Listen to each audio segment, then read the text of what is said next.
Bunt. Oye, Kottume.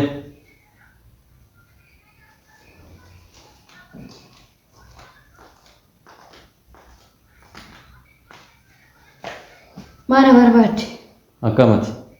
Nagaa galata waaqa. Jirta miti? Jira. Cimtuudha? Baay'ee. Ituma mee waa hojjechaa jiru? Gidduudhumaan si yaadadha. Galatuun Si waan yaadadheeni yaadni wayii sammuu keessa na dhufe. maa inni ni yaadicha. Akkam ofii ati jajjabduudha miti? Nama haaraa bakka nama haaraa ergi dhufuuf fakkeessite. Rakkoo maal qaba akkasitti si wal dubbisa? Nagaatti nagaafattullee haara'uma ta'ee nagaa koota galata waaqa. Jira. Akka miree silaa haalarra jirtu kana hin beektaa?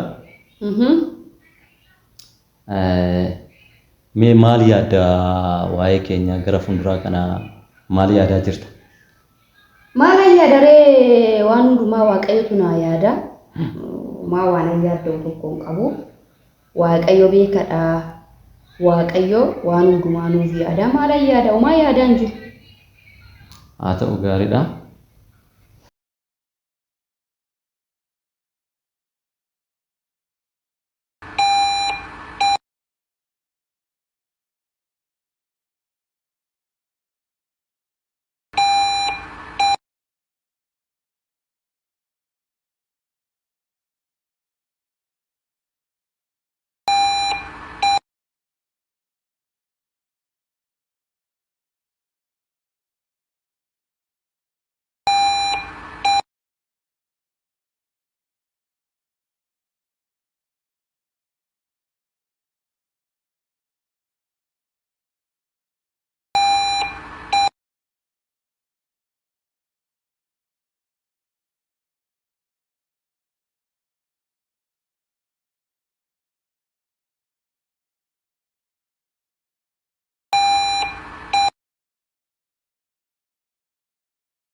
Kanaafis ani isinittin hima. Waa'ee jireenya keessaniif, waan nyaattaniif fi waan dhugdaniif yookiis dhagna keessaniif waan uffattaniif hin yaadda'inaa. Jireenyi nyaata irraa, dhagnis uffata irra guddaa hin caala mitiiree? Simbirroota qilleensa keessa balali'an ilaalaa. Isaan hin facaasan, hin haamanis, gombisaattis hin galchan.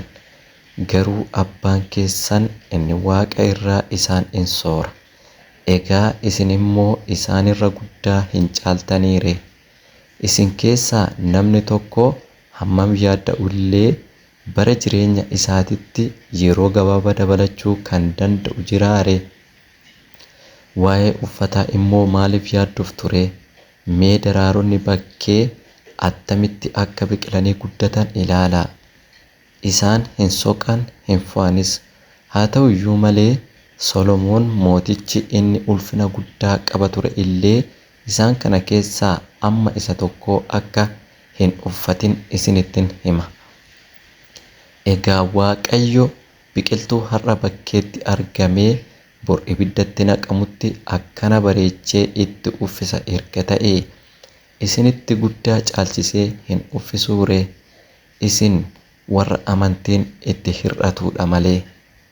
Kanaafis isin maal nyaannaa yookiis maal dhugnaa yookiis maal uffannaa jettanii hin yaadda'inaa.